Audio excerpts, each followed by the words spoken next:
بالله من الشيطان الرجيم بسم الله الرحمن الرحيم الحمد لله رب العالمين الرحمن الرحيم مالك يوم الدين إياك نعبد وإياك نستعين اهدنا الصراط المستقيم صراط الذين أنعمت عليهم غير المغضوب عليهم ولا الضالين.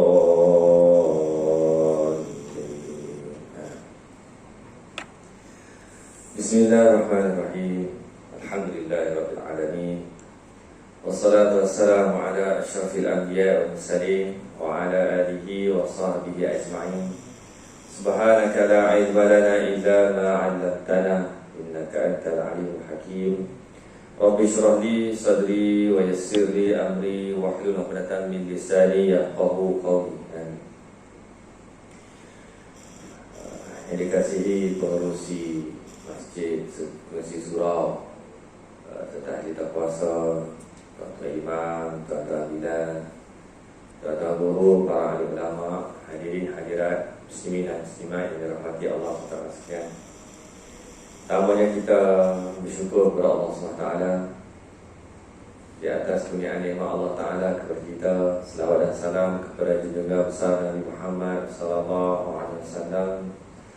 Allahumma salli ala sayyidina Muhammad wa ala ali Muhammad. Alhamdulillah, syukur kepada Allah SWT pada malam ni kita dapat bertemu bersua muka pada malam ni.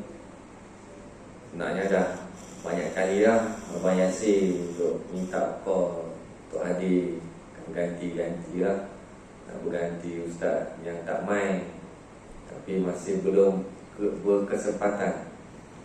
Tapi alhamdulillah malam ni Allah Ta'ala mentakdirkan sampai juga, alhamdulillah. Jodoh kita malam ni. Sebenarnya saya pun tak, sebenarnya tengah cuti, seminggu cuti, rancangnya nak pergi berlawak lah adik-beradik, saudara mara, Kelantan, Terengganu, Pahang, Kuala Lumpur. Seminggu ni lah.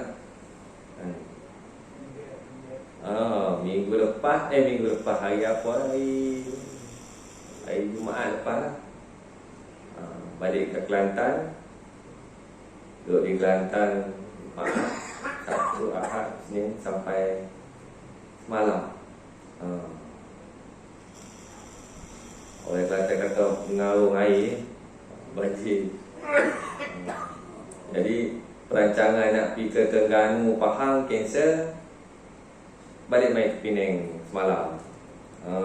Sampai dekat Banjaran Titi Wangsa, Abang Yasir mesej kata malam esok free tak? Malam ni free tak? Tu dah ceritanya. Sampailah kat sini. Sebab memang kata jodoh kan. Takdirnya Allah Ta'ala memang dah blok hari ini untuk main ke surau. Alhamdulillah. Jadi alhamdulillah, syukur Allah Ta'ala memberi peluang untuk kita bersama-sama dalam pertemuan kita pada malam ini. Pertemuan ukhuwah, dapat bertemu, berjumpa bersama-sama, mengeratkan tali silaturahim sama kita. Saya duduk di Matapau, jadi rumah semua di sana lah. Dah lama lah duduk di Matapau, saya Raja Kelantan. Jadinya biasa-biasanya lah kalau pergi travel dengan keluarga, saya suka download MP3 audio ceramah-ceramah, kuliah-kuliah. Kemudian berbetulan cuti kali ini saya download cerita tentang khalifah. Kuliah-kuliah ustaz-ustaz. Ambil bila cari dalam YouTube tu, download buat dalam MP3, dalam kereta tu pasang. Jadi sambil-sambil dalam perjalanan nak sampai Kelantan tu jenuh juga lah, dengan wayak apa semua tu. 4-5 jam tu, duk ada berapa kuliah, pergi balik pula. Lepas tu duk ronda-ronda sana sini. Jadinya nak ceritanya malam ni, hak itulah modalnya, cerita tentang sahabat-sahabat Rasulullah SAW. Jadi sambil-sambil driving, sambil-sambil menuntut ilmu dalam kereta, dengar ceramah-ceramah, kuliah-kuliah ustaz-ustaz, dan kita beroleh manfaatlah daripada perjalanan kita yang jauh. Dan antara perkara yang kita nak kongsi pada malam ini dengan tuan-tuan dan puan-puan sekalian, bagaimana hebatnya para sahabat radhiyallahu anhum ajma'in. Yang saya download tu cerita tentang Sayyidina Abu Bakar, lepas tu Sayyidina Umar, lepas tu Sayyidina Osman, Sayyidina Ali. Hebat para sahabat. Maka Allah SWT merakam sifat para sahabat ini di dalam Suratul Ahzab ayat ke-23, 24. Pada malam ni insya-Allah ada kesempatan kita berkongsi sedikit daripada Suratul Ahzab ayat ke-23 dan ke-24 yang memperlihatkan sedikit sebanyak peribadi para sahabat radhiyallahu anhum ajma'in. Allah Ta'ala kata, A'udzu billahi minasy syaithanir rajim. Bismillahirrahmanirrahim. Minal mu'minina rijalun sadaqu ma 'ahadullaha 'alaihi faminhum man qada nahbahu wa minhum man yantazir wa ma baddalu tabdila liyajziyallahu as-sadiqina bisidqihim wa yu'adzibal munafiqina in syaa'a aw yatuba 'alaihim innallaha kana ghafurar rahima. Shadaqallahul azim. Di antara orang-orang mukmin itu ada orang-orang yang menepati apa yang telah mereka janjikan kepada Allah. Maka di antara mereka ada yang gugur, dan di antara mereka ada pula yang menunggu-nunggu, dan mereka sedikit pun tidak mengubah janji, supaya Allah memberikan balasan kepada orang-orang yang benar itu kerana kebenarannya, dan menyiksa orang-orang munafik jika dikehendakinya atau menerima taubat mereka. Sesungguhnya Allah adalah Maha Pengampun lagi Maha Penyayang. Para sahabat radhiyallahu ajma'in ini, mereka ini digolongkan di kalangan pertama orang yang beriman, minal mu'minin. Sudah tentulah mereka ini dipanggil sahabat apabila mereka mendapati ciri-ciri hidup di zaman Rasulullah SAW, bertemu dengan Rasulullah SAW, dan beriman dengan Rasulullah SAW, dan mereka telah digelar sebagai sahabat. Apa sifat para sahabat ini? Mereka beriman dengan Allah Ta'ala, beriman dengan Rasulullah SAW. Begitu tinggi kemuliaan ia ada pada para sahabat radhiyallahu anhum ajma'in. Sadaqu ma ahadullah alaih, membenarkan apa yang telah dijanjikan oleh Allah yang telah mereka janjikan kepada Allah Subhanahu wa taala. Apa gelaran kepada Sayyidina Abu Bakar radhiyallahu anhu As-Siddiq, seorang yang sentiasa membenarkan Rasulullah SAW. Dan Abu Bakar ni lebih kurang sebaya dengan Rasulullah, 2 tahun lebih muda daripada Rasulullah SAW. Dan seorang sahabat setia dengan Rasulullah SAW, ke mana sahaja bersama-sama dengan Rasulullah, bersama-sama dengan perjuangan Rasulullah SAW. Kita bila kita cerita tentang sahabat, kita cuba bayangkan bagaimana kita boleh mencontohi para sahabat. Duk sembang dengan umum kata, ada orang lagu ni, ada orang lagu ni. Kan? Kisah Sayyidina Umar, ada pemimpin macam ni, ada pemimpin macam ni, Sayyidina Umar. Kan? Baju yang ada sehelai, tubuh bertampung-tampung. Bukannya pemimpin negara, pemimpin dunia. Jatuhnya Rom dan Parsi di bawah pemerintahan Sayyidina Umar Al-Khattab. Diserahkan kunci Baitul Maqdis di zaman Sayyidina Umar Al-Khattab. Tetapi kehidupan dia, Masya Allah, orang pun tak percaya ada manusia macam ni. Nak pergi melawat, cari mana istana Sayyidina Umar. Tak ada istana tu, duduk bawah pokok. Seorang khalifah. Begitulah sifat Sayyidina Abu Bakar As-Siddiq radhiyallahu anhu. Sadaqu ma'ahadullah. Mesti doa ya. Sadaqu ma'ahadullah. Seorang sahabat yang digelar dengan As-Siddiq, sentiasa membenarkan Rasulullah SAW dalam peristiwa Isra wal Mi'raj. Kita sampai nanti ikut berada apa, sama dengan tarikh Isra Mi'raj, ada buat majlis Isra Mi'raj, memperingati Isra Mi'raj. Antara peristiwa yang berlaku, episod yang berlaku pada waktu Isra wal Mi'raj adalah apabila ditanya kepada Sayyidina Abu Bakar As-Siddiq, kamu percaya ke dengan apa yang berlaku oleh Muhammad ini?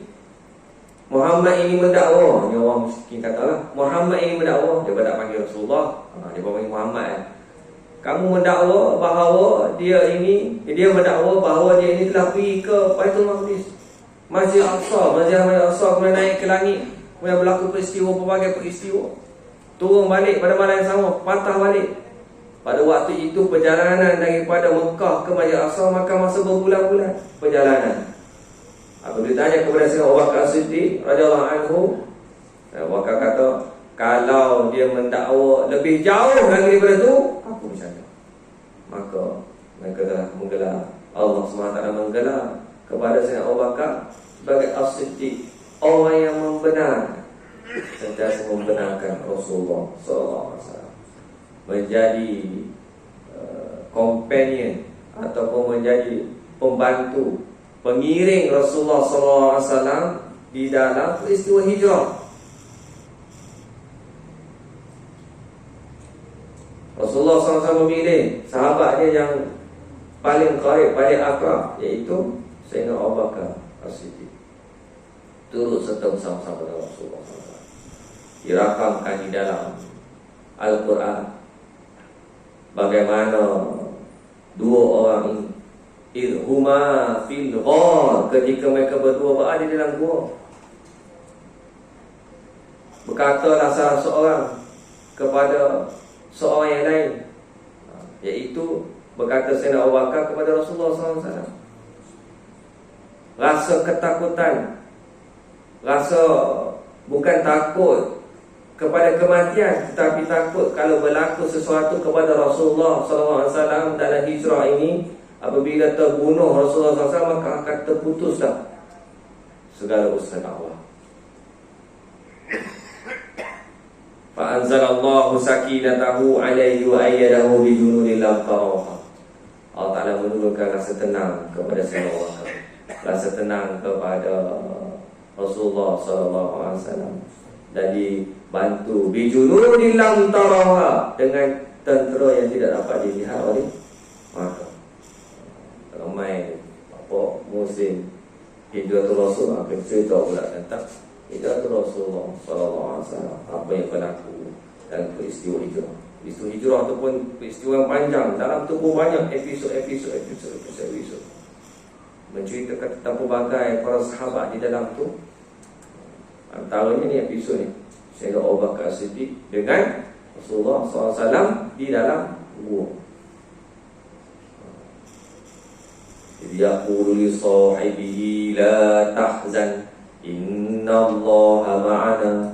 Ketika berkata kepada sahabatnya, Rasulullah SAW berkata kepada Sayyidina Abu Bakar, la tahzan, janganlah kamu sedih, jangan kamu bimbang. Innallaha ma'ana, sesungguhnya Allah Subhanahu wa ta'ala itu bersama-sama dengan.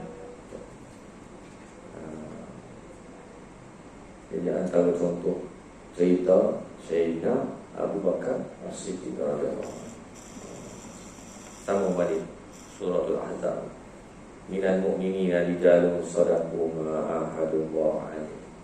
Faminhum man qada nahbahu wa minhum man yantazir wa ma badalu tabdila. Di antara orang mukmin itu ada orang-orang yang menepati apa yang telah mereka janjikan kepada Allah. Maka di antara mereka ada pula yang gugur, dan di antara mereka ada pula yang menunggu-nunggu, dan mereka sedikit pun tidak mengubah janjinya. Sadaqu ma ahadullah alaih. Sebahagian ulama tafsir mengatakan bahawa nahbahu, qada nahbahu tu maksudnya ajal. Imam Al-Bukhari pula menyebutkan bahawa nahbahu itu maksudnya janji. Ayat yang panjang lagi macam sadaqu ma ahadullah alaihi wa minhum man qada nahbahu. Nahbahu, orang-orang yang menepati apa yang telah mereka janjikan kepada mereka, maka di antara mereka ada yang gugur. Pengertian ini merujuk kepada makna yang pertama tadi, wa minhum man yantazir wa ma badalu tabdila, dan di antara mereka ada pula yang menunggu-nunggu, dan mereka sedikit pun tidak mengubah janjinya. Suratul Ahzab ayat yang ke-23, yakni mereka tidak mengubah janji mereka kepada Allah, tidak pula merosakkan janjinya, dan tidak pula menggantikannya.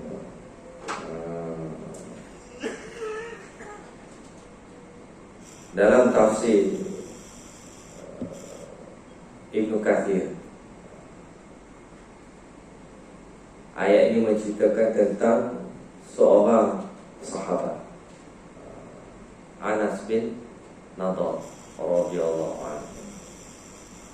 Imam Bukhari mengatakan telah menceritakan kepada kami, Abu Yaman telah menceritakan kepada kami, Syu'aib dari Az-Zuhri telah menceritakan kepada Abu Kharijah Ibn Zaid Ibn Sabit dari ayahnya yang menceritakan, ketika kami menyalin mushaf, kami kehilangan suatu ayat dari suratul Ahzab, padahal aku telah mendengarnya dari Rasulullah SAW saat beliau membaca. Ayat itu tiada pada seorang pun kecuali ada pada hafazan Khuzaifah Ibn Sabit Al-Ansari radhiyallahu anhu, yang kesaksian dijadikan oleh Rasulullah SAW sebanding dengan kesaksian dua orang lelaki. Ayat itu ialah ayat yang kita bacakan tadi, datang daripada surah Al-Ahzab ayat yang ke-23.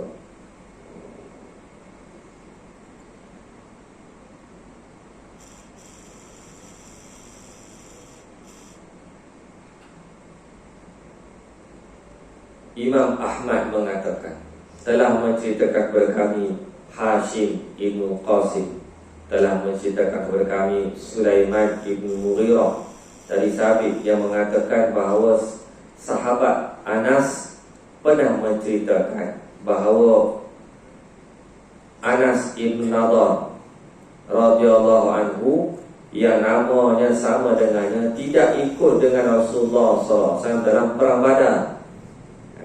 Ini asbabun nuzul ayat. Ceritanya tentang seorang sahabat Anas ibn Nadar tidak ikut Rasulullah SAW dalam perang Badar, sehingga ia mengalami tekanan batin kerananya. Kemudian Anas ibn Nadar mengatakan, aku tidak ikut perang dengan Rasulullah SAW dalam permulaan perang yang diikuti olehnya. Sesungguhnya jika Allah SWT memberikan kesempatan kepadaku dalam perang lain sesudah perang ini, aku akan ikut dengan Rasulullah SAW. Dan sungguh Allah akan menyaksikan apa yang akan kuperbuat dalam perang tersebut. Ia tidak berani mengatakan hal yang lebih banyak dari itu. Dalam perang Uhud, ia pun mengikut Rasulullah SAW. Dan ia berpasangan dengan Muaz bin Jabal. Lalu ia berkata kepadanya, hai Abu Amr, yakni Sayyidina Muaz, kemanakah engkau lari? Sesungguhnya aku benar-benar menghidup angin syurga dari arah bukit Uhud ini. Maka Anas ibn Nadar maju memasuki barisan musuh sehingga ia gugur di jalan Allah. Ternyata di dalam tubuhnya ditemukan dengan 80 luka lebih kerana pedang, tusukan tombak dan lemparan anak panah. Saudara perempuannya iaitu Ar-Rabi' binti Nadar mengatakan bahawa aku tidak mengenal saudara lelakiku melainkan melalui jari telunjuknya, kerana semua tubuhnya penuh dengan luka sehingga sulit dikenali. Selanjutnya Anas bin Malik radhiyallahu anhu mengatakan bahawa berkenaan dengan peristiwa ini turunlah firman Allah Subhanahu wa taala, minal mu'minina rijalun sadaqu ma ahadullah alaihi faminhum man qada nahbahu wa minhum man yantazir wa ma badalu tabdila. Di antara orang mukmin itu ada orang yang menepati apa yang telah mereka janjikan kepada mereka. Maka di antara mereka itu ada yang gugur, dan di antara mereka itu pula ada yang menunggu-nunggu, dan mereka sedikit pun tidak mengubah janji. Allah Ta'ala turunkan ayat ini khusus cerita tentang Abdullah bin Nadar, seorang sahabat. Anas bin Nadar, seorang sahabat yang pada awalnya tidak mengikuti Rasulullah SAW dalam perang Badar. Frasnya tak boleh nak pergi join perang Badar. Bulan Ramadan kita akan cerita tentang perang Badar. Perang Badar ni bukan nak pergi perang. Sahabat-sahabat memang tak ada nak pergi perang. Anas bin Nadar ni mungkin dia tak tahu lah sahabat nak pergi perang. Rasulullah SAW bukan nak pergi perang. Asalnya hanya nak pergi memotong kafilah Abu Sufyan yang membawa barang-barang yang dirampas masa peristiwa Hijrah. Perang Badar berlaku pada tahun pertama Hijrah, waktu itu diwajibkan berpuasa pertama ke kedua Hijrah. Lepas Hijrah kan, tahun kedua Hijrah. Maknanya selepas Hijrah ada di kalangan sahabat yang meninggalkan, dipaksa untuk meninggalkan barang-barang mereka, harta-harta mereka. Contohnya Suhaib Ar-Rumi radhiyallahu anhu ditahan dalam perjalanan, tak boleh keluar, melainkan tinggal semua barang-barang milik persendirian. Maka barang-barang tersebut telah dirampas, dan sahabat-sahabat berhijrah mengikut Rasulullah SAW. Dan barang-barang tersebut Abu Sufyan nak bawa, nak pergi jual ke Syam. Jadi Rasulullah SAW tahu tentang perkara ini. Rasulullah SAW hantar para sahabat 3 atau 13 orang, asalnya hanya nak memintas kafilah Abu Sufyan. Ditakdirkan kafilah Abu Sufyan terlepas. Abu Sufyan hantar wakil dia pergi hantar ke Mekah, abang dekat Abu Jahal dan konco-konconya. Dia kata ini Muhammad ni nak berperang dengan kita, siap sediakanlah dengan bala tentera kamu. Maka Abu Jahal pun siap sedia dengan 1000 bala tentera lengkap bersenjata untuk menghapuskan Rasulullah SAW dan para sahabat di medan Badar. Maka gitulah tercetusnya perang Badar. Anas bin Nadhr ni dalam kisah yang kita baca ni, dalam ayat surah Al-Ahzab ayat ke-23, bagaimana Anas bin Nadhr ni dia rasa sedikit terkilan kerana tidak ikut perang yang pertama. Maka dia telah berjanji, aku berjanji akan mengikut Rasulullah SAW. Kalau ada lagi ekspedisi perjuangan peperangan selepas ini, aku akan. Maka inilah ceritanya, minal mu'minina, daripada di kalangan orang mukmin, rijalun, ada pemuda, ada lelaki, ada manusia, sadaqu ma'ahadullah alaihi, yang benar dengan janjinya. Aminhum man qada nahbahu, ada di kalangan mereka yang sempurnakan janjinya, yakni menemui syahidi dari Allah SWT, yakni Sayyidina Anas ini. Ceritanya anak saudara dia, Anas bin Malik, yang meriwayatkan cerita. Jadi Anas bin Nadhr ini telah syahid di dalam perang Uhud. InsyaAllah. Wa minhum man qada nahbahu wa minhum man yantazir, ada di kalangan para sahabat lain pun menunggu-nunggu, bila pula giliran aku, bila pula turn aku. Sampai Anas bin Nadhr dah sampai dah, dia punya giliran dia. Maka sahabat-sahabat minhum man yantazir, di kalangan para sahabat pun mereka sedang menunggu-nunggu. Maka kita lihat para sahabat khulafaur rasyidin, di kalangan mereka yang syahid adalah Sayyidina Umar Al-Khattab radhiyallahu anhu, dibunuh oleh Abu Lu'lu'. Sayyidina Osman juga mati syahid ketika dalam satu kisah Rasulullah SAW berdiri di atas bukit Uhud ketika itu berlaku gempa bumi. Rasulullah SAW abang dekat bukit tu, wahai bukit, berhentilah kamu. Di atas bukit ini, di atas kamu ini ada seorang Nabi, ada seorang Shadiq daripada kalangan Siddiqin, ada 2 orang syuhada, bakal syuhada. Siapa yang ada dekat atas bukit tu ketika Rasulullah SAW beritahu macam tu, ketika itu bersama-sama dengan Rasulullah SAW ialah Sayyidina Abu Bakar As-Siddiq. Lalu Rasulullah SAW refer dia, rujuk dia sebagai As-Siddiq. Kemudian bersama-sama dengan Rasulullah SAW juga Sayyidina Umar dan Sayyidina Osman. Maka tahulah ketika itu bahawa 2 orang ini mereka tahu mereka dibakar mati syahid. Bila kita lihat sejarah, lembaran sejarah, lembaran sirah para sahabat, mereka jelas telah dipilih oleh Allah SWT untuk mati syahid di jalan Allah SWT. Begitulah beberapa kisah para sahabat. Banyak para sahabat ni, Masya Allah, mewakili apa yang mewakili Islam itu sendiri. Rasulullah SAW apabila menerima wahyu, maka Rasulullah SAW mempraktikkannya untuk diri sendiri, mencontohkannya untuk kita ikut. Kemudian mencontohkan juga apa yang dibawa, yang diterima oleh Rasulullah SAW, yang diwahyu itu, mencontohkan juga kepada para sahabat untuk kita ikut. Rasulullah SAW lelaki, sahabat, orang perempuan yang ikut siapa?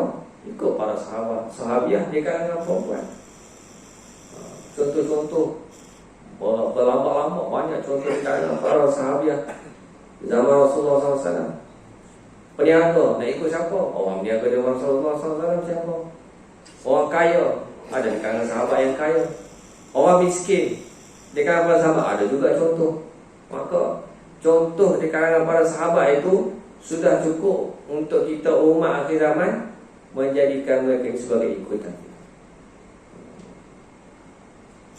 Mereka ini ibarat bintang-bintang di langit untuk kita ikuti, untuk kita contohi. Orang yang belayar di laut, zaman tak ada kompas, tak ada apalah, ada alat canggih ni, berpandukan kepada bintang. Duduk di tengah-tengah laut, tak nampak apa, tengok bintang, ada ilmu bintang, tahu ke mana nak tuju. Orang belakang ni tahu dah, duduk main ke laut. Kita orang darat tak tahu. Macam mana nak navigate, kita cari arah ilmu laut, ilmu bintang. Para sahabat yang umpama bintang yang memandu kehidupan kita. Siapa kita ni? Contoh kita berniaga, carilah sahabat di kalangan berniaga, macam mana cara mereka berniaga. Cikgu, siapa cikgu? Carilah sahabat di kalangan cikgu, para ahli ulama, macam-macam. Maka apa yang kita cerita pada malam ini daripada Suratul Ahzab ayat ke-23 dan ke-24, yang kita ambil daripada contoh sahabat bernama Sayyidina Anas bin Nadhr.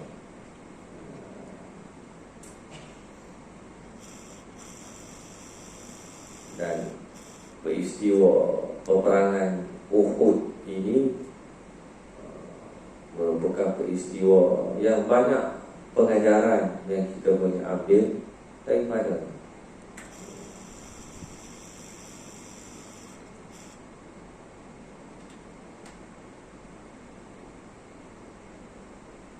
Ibnu Abu Hatim mengatakan, telah menceritakan kepada kami Ahmad Ibnu Sinan, telah menceritakan kami Yazid bin Harun, telah menceritakan kepada kami Humaid dari Anas radhiyallahu anhu, yang menceritakan bahawa bapa saudaranya yakni Anas ibn Nadhr tidak ikut dalam perang Badar. Lalu ia berkata, saya alpa dari perang Badar, yang merupakan peperangan yang mula-mula dialami oleh Rasulullah SAW dalam mempertahankan dirinya terhadap serangan kaum musyrik. Sungguh, seandainya Allah memberikan kesempatan kepadaku peperangan yang lain melawan kaum musyrik, maka Allah benar-benar akan menyaksikan apa yang bakal aku lakukan dalam perang tersebut. Anas radhiyallahu anhu melanjutkan kisah bahawa ketika perang Uhud dan kaum muslimin terpukul mundur, Anas bin Nadhr radhiyallahu anhu berkata, ya Allah, sesungguhnya aku meminta maaf kepadamu dari apa yang dilakukan mereka, yakni teman-temannya, dan aku berlepas diri dari apa yang didatangkan oleh mereka, yakni kaum musyrik. Kemudian ia maju dan berpasangan dengan Sa'ad bin Mu'az sebelum bukit Uhud, dan Sa'ad bin Mu'az berkata, aku ikut bersamamu. Sa'ad bin Mu'az menceritakan bahawa ia tidak mampu melakukan apa yang telah dilakukan oleh Anas. Setelah Anas gugur tercantum di tubuhnya, didapati luka-luka sebanyak 80 luka akibat pukulan pedang, tusukan tombak dan lemparan anak panah. Mereka mengatakan bahawa sehubungan dengan Anas bin Nadhr dan sahabat-sahabatnya ayat berikut diturunkan, iaitu firman-Nya, maka di antara mereka ada yang gugur dan di antara mereka ada yang menunggu-nunggu. Imam Tirmizi menengahkan dalam kitab tafsir melalui Ibnu Humaid, dan Ahmad Nasr mengetengahkan melalui Ishaq bin Ibrahim. Keduanya menerima hadis ini dari Yazid bin Harun, dan Imam Tirmizi mengatakan bahawa hadis ini hasan. Inilah kisah yang berlaku kepada Sayyidina Anas bin Nadhr. Dia bersungguh-sungguh. Kita tahu dalam perang Uhud ni, ketika sahabat-sahabat di atas Jabal Rahmah yang diperintahkan oleh Rasulullah SAW untuk menjaga perkumpulan memanah. Dia ingat perang dah habis dah, perang dah tamat. Maka mereka beramai-ramai turun daripada bukit tersebut. Kalau kita biasa pergi ke Madinah, kita boleh sampai ke tempat bernama Jabal Uhud. yang panjang, dapat buka dia panjang. Kemudian di sebelah makam Sayyidina Syahada, Sayyidina Hamzah tu, dengan sahabat-sahabat yang syahid tu, ada satu bukit yang kecil. Di situlah berlaku peristiwa yang mana ramai sahabat yang syahid, termasuklah Sayyidina Hamzah radhiyallahu anhu, termasuklah juga Sayyidina Anas dimakamkan di situ. Di dalam peristiwa puncak haji tersebut, selepas turun sahabat-sahabat ini semua orang hebat. Kita jangan terfitnah lah dengan kata-kata bahawa sahabat-sahabat tamak, nakkan harta. Sahabat-sahabat bukan jenis macam tu. Sahabat-sahabat telah diuji dalam perang Badar sebelum ni. Perang Badar kan ada banyak harta. Dalam perang Badar diturunkan suratul Anfal, menceritakan bagaimana cara membahagikan rampasan harta rampasan perang. Cerita panjang dalam surah Anfal. Anfal itu maksudnya harta rampasan. Jadi sahabat dalam peperangan kedua, mereka ni memang sahabat yang dah diuji. Takat tengok harta rampasan tinggal tu tak ada apa. Cuma mereka ingat perang dah habis. Jadi perang dah habis, turun lah. Bila turun, masa tu lah Khalid bin Walid, dia belum lagi masuk Islam, seorang panglima yang hebat, orang kuat musyrikin Quraisy ketika itu, patah balik naik atas bukit, kuasai bukit tersebut. Maka berlakulah puncak haji di kalangan para sahabat radhiyallahu anhu. Ketika itulah peranan cerita Sayyidina Anas nampak keadaan tersebut, maka dia pergi menuju kepada kumpulan tentera musyrikin dengan penuh berani. Minal mu'minina rijalun sadaqu ma ahadullah alaihi. Dia dah janji dulu, aku ni kalau jumpa perang lagi selepas ni, kan dia dah serah dekat perang Badar tadi, aku kalau jumpa perang lagi, aku akan buat yang sungguh-sungguh. Maka dia menunaikan janjinya, menunaikan janjinya kepada Allah SWT, menunaikan janji kepada Rasulullah SAW. Faminhum man qada nahbahu. Di kalangan mereka ini ada yang menunaikan janjinya. Maka dia telah menunaikan janjinya, sehingga terdapat lebih daripada 80 kesan luka di dalam badan tubuh. Orang tak kenal 80 ni banyak kan? Kesan luka dengan pedang, dengan tombak, dengan senjata tajam. Tak tahulah bagaimana keadaan dia menempuhi keadaan tersebut. Dan sehingga tidak ada orang yang kenal akan dia, melainkan adik-beradik dia sendiri, dengan melihatkan jari dia. Mungkin jari dia ni ada special sikit, boleh kenal, tengok jari dah kenal ni saudara dia. Jadi begitulah keadaan para sahabat. Jadi cerita-cerita, kisah-kisah para sahabat ni kita kena selalu baca, kita perdengarkan, kita belajar, menghayati. Sirah ini, kisah para sahabat ini sebenarnya menjadi petunjuk kepada kita. Bukan hanya sekadar cerita untuk kita dengar sahaja, tetapi untuk kita mengambil iktibar daripadanya. Sirah Rasulullah SAW, buku yang elok dia baca, antaranya Fiqhul Harakah min Siratin Nabawiyah. Jadi kalau Tok Bu ajar pada hari awal, ada 3 jilid.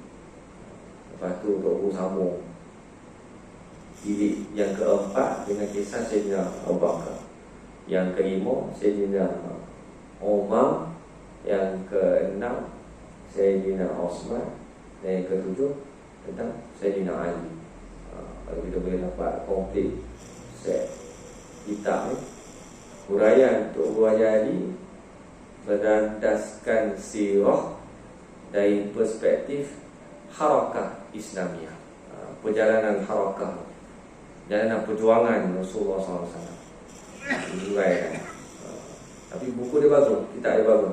Sini ada buat nyanyi kitab ada fiqh harakah. Buat kitab fiqh harakah ni Tok Buaya ni tajuk-tajuk pun dia buat tajuk pendek-pendek. Jadi kita baca pun tak boring.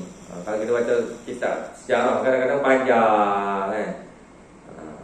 Kita lena awal baru baca sikit ngantuk. Tapi kitab Tok Buaya ni dia buat tajuk-tajuk pendek. Habis dah. Boleh lena. Tak boring, baca tak boring. Jadi ayo kita hidupkan baca-baca. Mulai bacaan sendiri berapa kan. Kisah para sahabat. Kemudian kalau tafsir Ibn Katsir ni, tafsir yang banyak terdapat asbabul nuzul dalam hak besar pada tu kitab Tabari, tafsir Tabari. Waktu kecil sikit tafsir Ibn Katsir. Kecil tak kecil lah, tapi lagi kecil daripada tafsir Tabari yang mempunyai asbabul nuzul. Pada ayat Quran kemudian ada cerita yang berkaitan tentang ayat tersebut, tentang surah macam ni, ayat yang kita baca daripada tafsir Ibn Katsir, tentang kisah para sahabat yang berkaitan dengan ayat tersebut. InsyaAllah mudah-mudahan Allah SWT memberkati kehidupan kita apabila kita menjadikan para sahabat ini sebagai contoh ikutan kita. Lebih lagi kita dalam perjuangan Islam, surau ni dia terkenal lah dengan suka tempat kita rekrut pejuang kita. Jadi rujukan kita adalah Rasulullah SAW dan para sahabat dalam perjuangan ini, kerana mereka lah yang merintis kelompok perjuangan Rasulullah SAW lebih 1400 tahun dahulu, dari generasi ke generasi sampai sekarang ini. Mereka lah ikutan kita, maka kita menjadikan mereka ini sebagai contoh ikutan kita. Dan insyaAllah kan, jadi insyaAllah sudah pada itu ganti dulu kita Ustaz Hafizah kan ni kan, Ustaz Hafizah.